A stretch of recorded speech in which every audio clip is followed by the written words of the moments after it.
Social media security master class free দ্বিতীয় ব্যাচে আপনাদের সবাইকে স্বাগতম। আজকের আমাদের দ্বিতীয় ক্লাস। প্রথম ক্লাসে আমরা যে বিষয়গুলো আপনাদেরকে শিখিয়েছিলাম, সাইবার সিকিউরিটি কি, ব্যক্তিগত তথ্যের মূল্য এবং হ্যাকাররা কিভাবে আপনাদেরকে টার্গেট করে। আমাদের প্রথম ক্লাসের টপিক ছিল সোশ্যাল মিডিয়া সিকিউরিটির ভিত্তি কি। তো আজকে আমাদের দ্বিতীয় ক্লাসের টপিক হচ্ছে ডিজিটাল ফুটপ্রিন্ট কি এবং ইন্টারনেটে আপনার তথ্য কোথায় থাকে, অতিরিক্ত তথ্য শেয়ার করার ঝুঁকি কি এবং প্রাইভেসি সচেতনতা সম্পর্কে আজকে আপনাদের দ্বিতীয় ক্লাস দেওয়া হবে। তো ক্লাসটি ভালো লাগলে আপনার বন্ধুদেরকে শেয়ার করে দিবেন, প্রচুর পরিমাণ শেয়ার করবেন যেন অন্যরাও ক্লাসগুলো দেখতে পারে। লাইক কমেন্ট করে আমাদের সাথে থাকবেন, পেজটি ফলো দিয়ে রাখবেন এবং আমাদের ইউটিউব চ্যানেল নতুন হয়ে থাকলে আমাদের ইউটিউব চ্যানেলটি সাবস্ক্রাইব করে রাখবেন। আর বিশেষ করে আমাদের এই ক্লাসগুলো নতুনদের জন্য, যারা এ বিষয়ে জানেন তারা চাইলে স্কিপ করতে পারেন। তো চলুন আমরা মূল ক্লাসে চলে যাই। দ্বিতীয় ক্লাস হচ্ছে ডিজিটাল ফুটপ্রিন্ট। তো ডিজিটাল ফুটপ্রিন্ট সম্পর্কে আগে আপনাদেরকে জানতে হবে। এই ডিজিটাল ফুটপ্রিন্ট কি?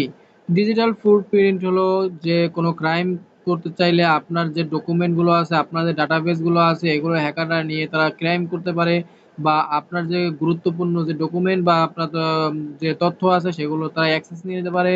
তারপর আপনার আইডেন্টিফাই যে টুলসগুলো আছে ওগুলোর অ্যাক্সেস নিয়ে আপনার যে তথ্য, গুরুত্বপূর্ণ তথ্য এবং গুরুত্বপূর্ণ যে বা আপনার ফটো বা ভিডিও আছে এগুলো তারা হ্যাক করে নিয়ে আপনাকে হ্যারাসমেন্ট করতে পারে, বা আপনার ফোন লক করে দিতে পারে। তারপর আপনার সম্পূর্ণ ফোনের অ্যাক্সেস নিয়ে নিতে পারে। এই এক্সট্রা ইত্যাদি বিষয় সম্পর্কে আজকে ক্লাসগুলো দেওয়া হবে। তো প্রথম যে বিষয়টি সেটি হচ্ছে ডিজিটাল ফুটপ্রিন্ট কি। ডিজিটাল ফুটপ্রিন্ট হলো ইন্টারনেট ব্যবহার করার সময় আমাদের রেখে যাওয়া যে সব ধরনের তথ্য থাকে বা তথ্যের চিহ্ন থাকে, আমরা অনলাইনে যে যা করি, যেমন হচ্ছে পোস্ট দেওয়া, ছবি আপলোড করা, তারপর হচ্ছে ওয়েবসাইট ভিজিট করা, তারপর আপনার সার্চ করা, তারপর হচ্ছে আপনার কোনো ভিডিও দেখা, কোনো অডিও দেখা, বা কোনো ব্রাউজারে ওয়েবসাইট ভিজিট করা, এই যে এক্সট্রা যে কাজগুলো আছে, আহ, যেমন উদাহরণত হতে পারে আপনার ফেসবুক পোস্ট, ইউটিউবে ভিডিও দেখা, বা আপনার কমেন্ট করা, গুগলের সার্চ হিস্টোরিগুলো আপনি সার্চ হিস্টোরি রিমুভ করে দিলেও কিন্তু আপনার সার্চ হিস্টোরিগুলো দেখা যায়। তারপর হচ্ছে অনলাইনে যে কেনাকাটা করেন, যে ই কমার্স যে সাইটগুলো আছে যেখান থেকে কেনাকাটা করেন সেই তথ্য এবং অ্যাপের তথ্য, এই যে বিষয়গুলো আছে এগুলোকে বলা হয় ডিজিটাল ফুটপ্রিন্ট। তো এই ডিজিটাল ফুটপ্রিন্টের তো ইন্টারনেট আপনার যে তথ্যগুলো থাকে, যেমন এই যে ফুটপ্রিন্টের আওতায় যে ইন্টারনেটে যে আপনার তথ্যগুলো থাকে, সেই তথ্যগুলো নিরাপত্তা কিভাবে দিবেন। এখন আমরা এখানে আসতে পারি যে কি কি তথ্য আমাদের ইন্টারনেটে থাকতে পারে। যেমন আপনি একটি ওয়েবসাইট ভিজিট করলে সেখানে আপনি সার্চ বারে, কোনো ব্রাউজারে সার্চ বারে কিন্তু সেই ওয়েবসাইটের নাম লিখে সার্চ দেন। তো সেই ওয়েবসাইটের নাম লিখে সার্চ দিলে আপনার সেই ওয়েবসাইটটি সামনে শো করে।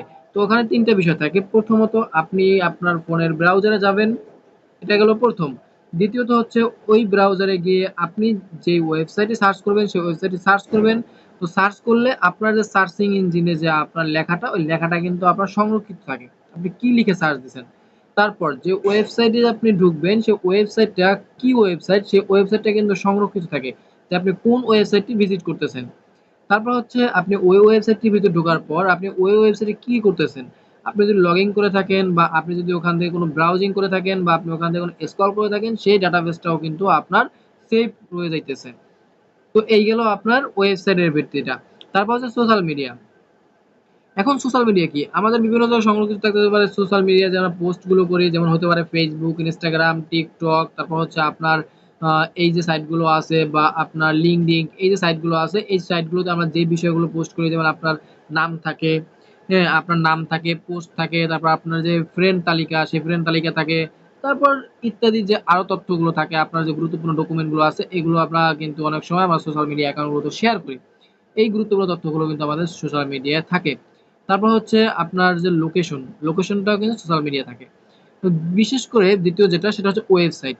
ওয়েবসাইটে যে তথ্যগুলো থাকে, আপনার লগইন হিস্টোরি, তারপর ব্রাউজিং হিস্টোরি, তারপর হচ্ছে আপনার পছন্দের যে বিষয়গুলো আছে, ডিভাইস অ্যাক্সেস হিস্টোরি, তারপর হচ্ছে আপনার যে গুরুত্বপূর্ণ তথ্যগুলো, ছবি, ফাইল, পাসওয়ার্ড, তারপর হচ্ছে আপনার ডাটাবেস, তারপর অ্যাপ ডাটাবেস, তারপর আপনার লোকেশন, তারপর হচ্ছে আপনার ক্যামেরা অ্যাক্সেস, এইগুলো কিন্তু আপনার ওয়েবসাইটের ভিতরে আমরা অ্যাক্সেস দিয়ে থাকি। তারপর হচ্ছে ডিভাইসের যে অ্যাক্সেস গুলো, ডিভাইসের অ্যাক্সেস বলতে আমরা ফোনের ডিভাইস বলতে পারি বা কম্পিউটার ডিভাইস বলতে পারি। যেমন আমরা ফোনে আমাদের গুরুত্বপূর্ণ ফটো থাকে, আমাদের গুগল ড্রাইভে আমাদের গুরুত্বপূর্ণ নথি থাকে, আমাদের গুরুত্বপূর্ণ যে সার্টিফিকেট থাকতে পারে বা আমাদের এডুকেশনাল কোনো তথ্য থাকতে পারে, এগুলো কিন্তু আমাদের কম্পিউটার বা আমাদের মোবাইল ডিভাইসে থাকতে পারে। তো সেক্ষেত্রে আমরা যে ওখানে যে ডাটাবেসগুলো রাখি সেই ডাটাবেসগুলো কিন্তু আমাদের পুরোপুরি রিমুভ হয় না, ডাটাবেসগুলো কিন্তু আমাদের ফোনে রয়ে যায়। তো সেক্ষেত্রে এখান থেকে আমরা যতটুকু বুঝতে পারলাম সেটা হচ্ছে আপনার ইন্টারনেট আপনার যে তথ্যগুলো থাকে সেই তথ্যগুলো কিন্তু হারিয়ে যায় না, সেই তথ্যগুলো কিন্তু সংরক্ষিত থাকে। তো সেখান থেকে আপনার এখানেও বিশেষ সিকিউরিটির বিষয় আছে যে আপনার তথ্যগুলো সংরক্ষিত রাখবেন, নিরাপদ রাখবেন। সেক্ষেত্রে আপনার তথ্যগুলো লিক না হয় সেই বিষয়গুলোও কিন্তু সিকিউরিটির বিষয়গুলো মাথায় রাখতে হবে আপনাকে। তারপর হচ্ছে অতিরিক্ত তথ্য শেয়ারিং। আপনি যে আপনার ব্যক্তিগত যে তথ্যগুলো দেবেন সেই তথ্য থেকেও আপনি যদি অতিরিক্ত কোনো তথ্য আপনার সোশ্যাল মিডিয়া অ্যাকাউন্টগুলোতে বা আপনার যে ওয়েবসাইটগুলো আছে সেগুলোতে যদি শেয়ার করে থাকেন তাহলে সেক্ষেত্রে কিন্তু তথ্যগুলো ঝুঁকিপূর্ণ থাকতে পারে।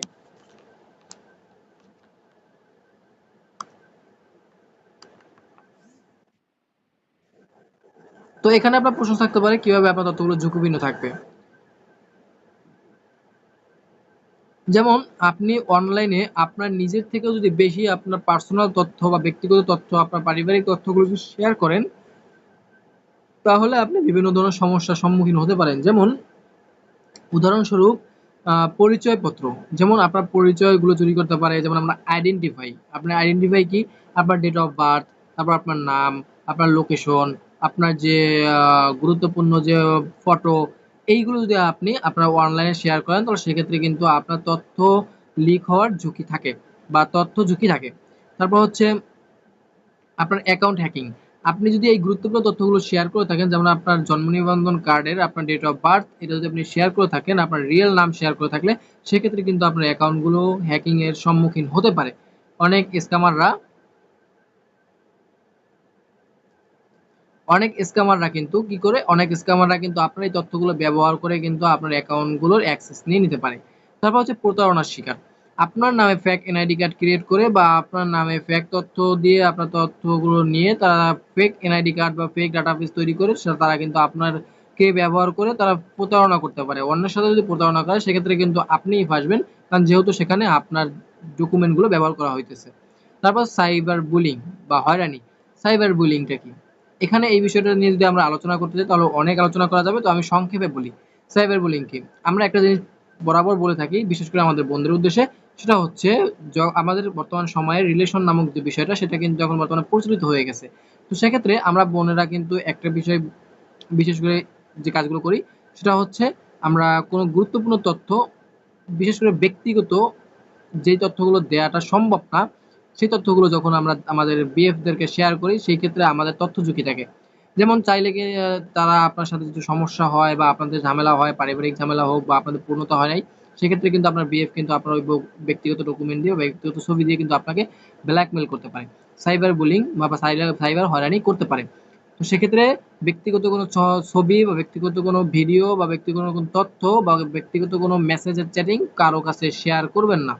সেক্ষেত্রে ওখান থেকে আপনি নিরাপদ থাকবেন। তাহলে সাইবার বুলিং থেকেও আপনি নিরাপদ থাকতে পারবেন। তার পরবর্তীতে যে আসে কি, কি তথ্য শেয়ার করা উচিত নয়। বিশেষ করে কি, কি তথ্য অনলাইনে আপনি শেয়ার করবেন না। তার ভিতরে ফার্স্ট অফ অল আসে পাসওয়ার্ড। আপনার কোনো পাসওয়ার্ড একমাত্র আপনি নিজে ছাড়া আপনার ফ্রেন্ড হোক, আপনার কলিগ হোক বা অনলাইন জগৎ হোক সেখানে কখনো শেয়ার করবেন না। দ্বিতীয়, ওটিপি কোড। ওটিপি কোড ভুলেও কাউকে শেয়ার করবেন না। একমাত্র আপনি ছাড়া আর কাউকে ওটিপি কোডের অ্যাক্সেস দিবেন না। সেক্ষেত্রে কিন্তু আপনার ব্যাংক অ্যাকাউন্ট, আপনার ফেসবুক অ্যাকাউন্ট বা আপনার সোশ্যাল মিডিয়া অ্যাকাউন্ট বা আপনার অন্য জিমেইল অ্যাকাউন্ট, এই তথ্যগুলো কিন্তু হ্যাক হতে পারে বা এই অ্যাকাউন্টগুলো হ্যাক হতে পারে শুধু আপনার একটা ওটিপি কোডের কারণে। তারপর হচ্ছে এনআইডি কার্ড বা পাসপোর্ট। এনআইডি কার্ড বা পাসপোর্টের তথ্য কখনো শেয়ার করবেন না বা এই এনআইডি কার্ড বা পাসপোর্টের ছবি কখনো ফেসবুক বা অন্য কোনো সোশ্যাল মিডিয়া অ্যাকাউন্টে আপলোড করবেন না। যদি আপলোড করেন তাহলে সেক্ষেত্রে আপনি অ্যাকাউন্ট আপনার যে এনআইডি কার্ডটা আছে সেই এনআইডি কার্ডের নাম্বারটা ব্লার করে দিবেন বা নামটা ব্লার করে দিবেন, ডেট অফ বার্থটা ব্লার করে দিবেন। দিয়ে তারপর আপনি আপলোড করতে পারেন, তবে না আপলোড করাটাই আপনি মনে করি বেটার হয়। তারপর হচ্ছে ব্যাংকিং তথ্য। ব্যাংকিং তথ্য যে তথ্যগুলো গুরুত্বপূর্ণ, যে তথ্যগুলো শেয়ার করলে আপনি ঝুঁকির মুখে পড়বেন সেই তথ্যগুলো কখনো ফেসবুক বা অনলাইনে কখনো শেয়ার করবেন না। বাসার সম্পূর্ণ ঠিকানা।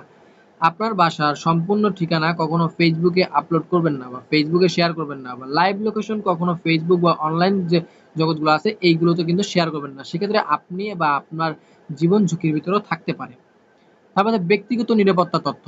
যেই তথ্যগুলো একমাত্র গুরুত্বপূর্ণ, যে তথ্যগুলো শেয়ার করলে আপনার জীবন হুমকির মুখে থাকতে পারে বা আপনার লাইফ হুমকির মুখে থাকতে পারে বা আপনার পরিবার হুমকির মুখে থাকতে পারে, সেই ধরনের কোনো তথ্য আপনি অনলাইনে প্রচার করবেন না বা অনলাইনে শেয়ার করবেন না। এই বিষয়গুলো থেকে নিজেকে নিরাপদ রাখবেন। এই যে এখানে যে আমরা কি তথ্য শেয়ার করা যাবে না, এই তথ্যগুলো যদি আপনি মেইনটেইন করে চলতে পারেন, তাহলে সেক্ষেত্রে কিন্তু আপনার সাইবার জগতে নিরাপদ থাকতে পারবেন। শুধু সাইবার জগৎ না, আপনার রিয়েল লাইফ জগতেও আপনি কিন্তু নিরাপদ থাকতে পারবেন। কখনো সাইবার বুলিং এর শিকার হওয়ার চান্স থাকবে না, যদি আপনি এই বিষয়গুলো নিজের মাথায় রাখেন। তারপর হচ্ছে তারপর হচ্ছে ৫ নাম্বার, যেটা প্রাইভেসি সচেতনতা। এই প্রাইভেসি সচেতনতা আমাদের সবার জন্য দরকার। কেন দরকার? এই প্রাইভেসি সচেতনতা বিষয়ে কিন্তু আমরা ফার্স্ট ক্লাসে দিয়েছি। তো আবারও এই বিষয়টা কিন্তু টেনে এনেছি। এই বিষয়টা টেনে নেওয়ার পর এই বিষয়টা কিন্তু আপনাদের সাথে আলোচনা করতেছি। পরবর্তী যে ক্লাসগুলো আমাদের আসবে, এই ক্লাসগুলো যে কতটা গুরুত্বপূর্ণ তা একমাত্র আপনি ক্লাসগুলো করলে বুঝতে পারবেন। তো সেক্ষেত্রে আশা করি আপনারা এই ক্লাসগুলো কন্টিনিউ করবেন এবং যদি কখনো বুঝতে অসুবিধা হয় তাহলে সরাসরি আমাকে ইনবক্সে নক দিতে পারেন বা কমেন্ট বক্সে কমেন্ট করতে পারেন। এই সাইবার জগতে আপনাকে একজন সাইবার এক্সপার্ট হতে হবে না। শুধু আপনার নিজের নিরাপত্তার জন্য, আপনার নিজের সাইবার জগতে সুরক্ষিত রাখার জন্য কিন্তু এই বিষয়গুলো আপনার জানাটা জরুরি। তো এখন আসি প্রাইভেসি সচেতনতা। প্রাইভেসি সচেতনতা কি? প্রাইভেসি মনে হলো নিজের ব্যক্তিগত বা নিয়ন্ত্রণ নিজের কাছে রাখা। যেমন আপনার কোনো তথ্য বা আপনার কোনো অ্যাকাউন্ট অন্য কারো জন্য অ্যাক্সেস না নিতে পারে, আপনার নিয়ন্ত্রণ সবসময়ের জন্য রাখতে পারেন। হ্যাঁ, অনেক সময় স্ক্যামের কারণে আমাদের অ্যাকাউন্টগুলো হ্যাক হয়ে যায়। তারপর যেন আপনি রিকভারি করতে পারেন বা আইনগত ব্যবস্থা নিতে পারেন, সেই বিষয়গুলো কিন্তু আমাদের এই বিষয়গুলোতে আসতেছে। ফার্স্ট অফ অল আমরা ১ম ক্লাসে যে বিষয়গুলো দেখিয়েছিলাম, সেই মানে আমাদের যে ১ম ব্যাচের যে বিষয়গুলো দেখিয়েছিলাম, সেই বিষয়গুলো কিন্তু এখানে চলে আসছে। শক্তিশালী পাসওয়ার্ড ব্যবহার করবেন, যেটা আমরা ১ম ক্লাসে বা আমাদের ১ম ব্যাচের ক্লাসে আমরা বলেছি। টু ফ্যাক্টর অথেন্টিকেশন চালু রাখবেন, যেটা আমরা আমাদের ১ম ব্যাচে বলেছি। পোস্ট দেওয়ার আগে চিন্তা করুন, আপনি কি পোস্ট দিতেছেন? এই পোস্টটা আপনার উপর কি ইফেক্ট পড়বে? আপনার রিয়েল লাইফ এ কি ইফেক্ট পড়বে? আপনার অ্যাকাউন্টের উপর কি ইফেক্ট পড়বে? সেই জিনিসটা ভেবে চিন্তে তারপর আপনি পোস্ট দিন। তারপরে প্রাইভেসি সেটিং ঠিক রাখুন। আপনার প্রাইভেসি সেটিং প্রতি সপ্তাহে একবার হলেও কিন্তু চেক করে দেখবেন। আপনার ডিভাইসে কেউ অ্যাক্সেস নিয়েছে কিনা বা অপরিচিত কোনো ডিভাইস থেকে অ্যাক্সেস নিয়েছে কিনা, আপনার জিমেইল ঠিক আছে কিনা, আপনার মোবাইল নাম্বার ঠিক আছে কিনা, আপনার ওটিপি কোড আপনি ব্যাকআপ রাখছেন কিনা, এই বিষয়গুলো আপনি প্রতি সপ্তাহে একবার হলেও চেক করুন। তারপর যে অপরিচিত লিঙ্কে ক্লিক করা থেকে বিরত থাকুন, যেটাকে বলে আমরা ফিশিং লিঙ্ক। তো ফিশিং লিঙ্ক কিভাবে চিনবেন বা ফিশিং লিঙ্ক কিভাবে চেক করবেন, সেই বিষয়ে কিন্তু আমাদের একটা লিঙ্ক কিন্তু দেয়া আছে। সেই লিঙ্কটি আমাদের ভিডিও কমেন্ট বক্সে পেয়ে যাবেন বা আমাদের ইউটিউব চ্যানেলের ভিডিও ডিসক্রিপশন বক্সে পেয়ে যাবেন। ওখান থেকে আপনি লিঙ্কে ক্লিক করে আপনি ফিশিং লিঙ্ক চেক করতে পারবেন। একদম রিয়েল লাইফ টাইম আপনি ফিশিং লিঙ্ক চেক করতে পারবেন। ওখানে আপনার আর কোনো সমস্যা হবে না। আপনি ওটা ফিশিং লিঙ্ক নাকি রিয়েল লিঙ্ক, সেই বিষয়টা আপনি সম্পূর্ণ এ টু জেড ওখান থেকে স্কোর বা ভিত্তিক আপনি চেক করতে পারবেন। তারপর হচ্ছে নিয়মিত অ্যাকাউন্ট নিরাপত্তা পরীক্ষা, যেটা আমরা প্রাইভেসি সেটিং এর ক্ষেত্রে বলেছি। প্রতি সপ্তাহে বা প্রতি মাসে একবার হলেও আপনার অ্যাকাউন্টের নিরাপত্তা পরীক্ষা করবেন। যাতে আপনার অ্যাকাউন্ট সুরক্ষিত আছে কিনা, আপনার অ্যাকাউন্টে কোনো সমস্যা আছে কিনা বা আপনার অ্যাকাউন্টে কোনো পলিসি ইস্যু আসছে কিনা, আপনার অ্যাকাউন্ট হ্যাক হয়েছে কিনা বা আপনার অ্যাকাউন্টের কেউ অ্যাক্সেস নেওয়ার ট্রাই করছে কিনা, বা আপনার ইমেইল চেক দিবেন, আপনার যে Facebook এর নোটিফিকেশন আছে সেই নোটিফিকেশনগুলো চেক দিবেন। তারপর আপনার ডিভাইস অ্যাপ অ্যাক্সেস গুলো চেক দিবেন। এইগুলো চেক দিয়ে দেখবেন যে আপনার এই অ্যাকাউন্ট গুলো নিরাপদ আছে কিনা। যদি আপনি টোটাল এই বিষয়গুলো যদি আপনি নিয়ন্ত্রণ রাখতে পারেন, তো সেক্ষেত্রে কিন্তু আপনার Facebook অ্যাকাউন্ট বলেন না সোশ্যাল মিডিয়া অ্যাকাউন্ট গুলো বলেন, আপনার সেই অ্যাকাউন্ট গুলো ১০০ তে ১০০% নিরাপদ থাকবে।